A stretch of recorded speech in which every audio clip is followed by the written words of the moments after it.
We start with yet another comeback of Newt Gingrich. Howard Fineman is the Huffington Post Media Group editorial director. Eugene Robinson is a Washington Post columnist. Both are MSNBC political analysts. Howard, it's been a dramatic day for Mitt Romney's campaign. This morning, Gallup's editor-in-chief said on MSNBC that Romney's national lead was collapsing. Take a look at the latest numbers. At the beginning of this week, Romney led Newt Gingrich by 23 points. In the latest Gallup tracking poll out today, that leads down to 10. This afternoon, Mitt Romney conceded South Carolina was going to be a very close contest and that this could turn out to be a long race for the nomination. Let's watch. We have a long process ahead of us, 1,150 delegates to get. I sure would like to win South Carolina, but I know that if those polls were right, regardless of who gets the final number, we're both going to get a lot of delegates. So I want as many delegates as I can get. I want the most delegates coming out of South Carolina. But I don't know what the numbers will be. I'm pretty confident, cautiously optimistic. Well, one of those polls that Romney mentioned, an important one in South Carolina, is the Clemson-Palmetto poll. Just released its latest results that show Gingrich ahead of Romney, believe it or not, by 6 points now. The pollsters predict Gingrich will win tomorrow in the latest news. Let's go to Howard on this. What an amazing turnaround week it's been for these top contenders. All of a sudden, Gingrich is back. He's back from that terrible beating he took. Terrible beating out in Iowa. The defeat way back in the pack he took in New Hampshire to now leading the polls in South Carolina, a state we all thought coming into this was going to be a cinch, to cinch the nomination, really, for Romney. Well, I didn't think it was going to be a cinch, Chris, and I just came from a Newt Gingrich event in Orangeburg, which is Gene Robinson's hometown. It was an overflow crowd, I'd say 1,200 people. And these are your salt of the earth, conservative crowd. Gene, you know who I'm talking about in Orangeburg. They were all there, and Newt Gingrich was singing their song and speaking their language, and it's because of the debates. By my count, Newt Gingrich has now come back 3 times from the dead. And the way he did it here in South Carolina is by using the debates to show that he's the kind of conservative combatant, tough, nasty, in your face, that South Carolina conservatives definitely want. And the national numbers are affected by what goes on state by state. National Republicans are looking at South Carolina. It's not definitive. South Carolina won't be definitive either. But judging by that crowd today, Chris, and I've seen surges in the past, I've been covering this stuff for a long time, Newt was surging, he was on the move, and Newt himself said again today that he was going to win the South Carolina primary tomorrow. Wow, he's actually promising to victory now. Tell us about your home state and the feelings you're seeing. Let me get this back to Gene. Tell us about your home state.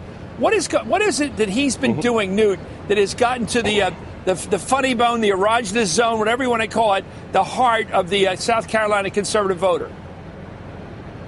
Well, first of all, a crowd of 1,200 people in Orangeburg, that's a huge crowd. 1,200 enthusiastic people there is amazing. It was big. You know what? The nerve he touches, and he touched it Monday night, and he did it again last night, is anger, is this sort of seething feeling that some Republican primary voters, and I think a lot of Republican primary voters have here. He's shown that he will get in Barack Obama's face, and I think that's what Republicans here are looking for, someone who's that combative. The way he went after the elite media was just brilliant, frankly, and wow. He's reaping the rewards. Well, here it was. Here's that moment, Gene and Howard. The moment of the debate last night happened right at the start. The moderator for CNN, John King, asked Newt about his ex-wife's new interview. Let's watch Newt's very effective answer. Right away, he turned it into a charge against the media. Let's watch. She says you asked her, sir, to enter into an open marriage. Would you like to take some time to respond to that? No, but I will. I think the destructive, vicious, negative nature of much of the news media makes it harder to govern this country, harder to attract decent people to run for public office, and I am appalled that you would begin a presidential debate on a topic like that.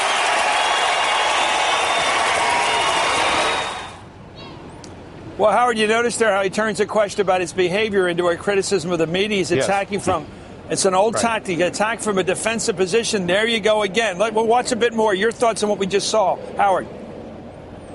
Okay. Well, that was to be expected. I mean, CNN had been talking about that open marriage quote all afternoon. Newt was loaded for bear. He knew exactly what was going to happen. Newt has been attacking the media all through this. And for a Republican crowd in a conservative state, that's just catnip. They love it because they view the national media, virtually all of it, not all of it, but most of it, as a tribune of the enemy. And they viewed it that way for a generation or more. So it's a convenient way for Newt to deflect attention from himself.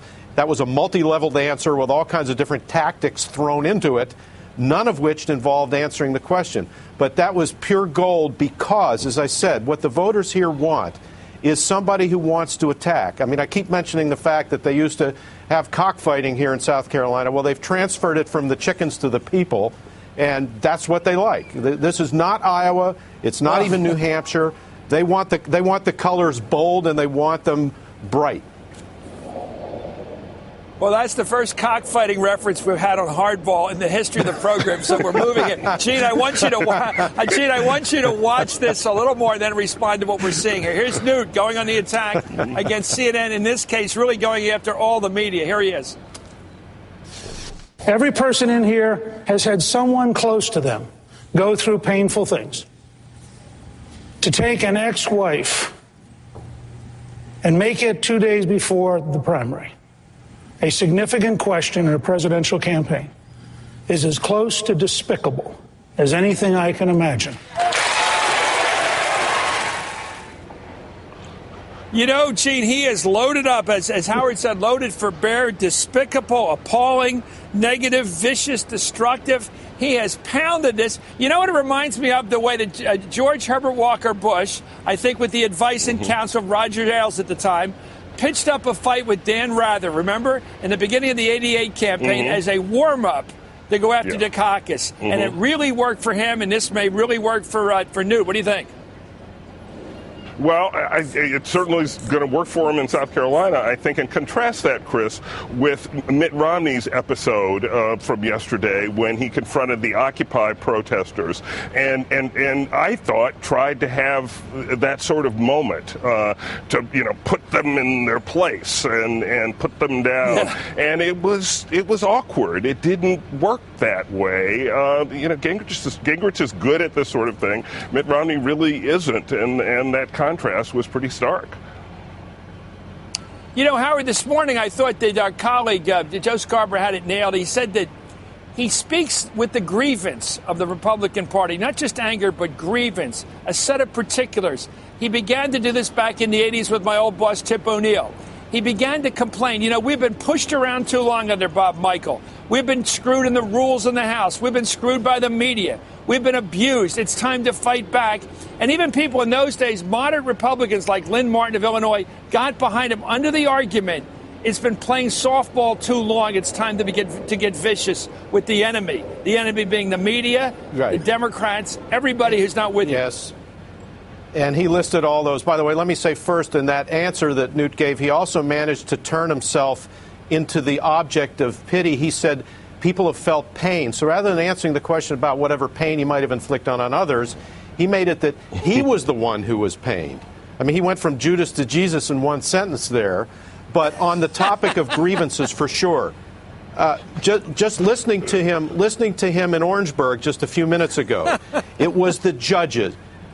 It was the radical judges. Yeah. It was the unseen power of the judges. It was the academic journalists. It was the academicians. It was the bureaucrats. It was all those them. It was all those big people, all those them who are trying to control your life.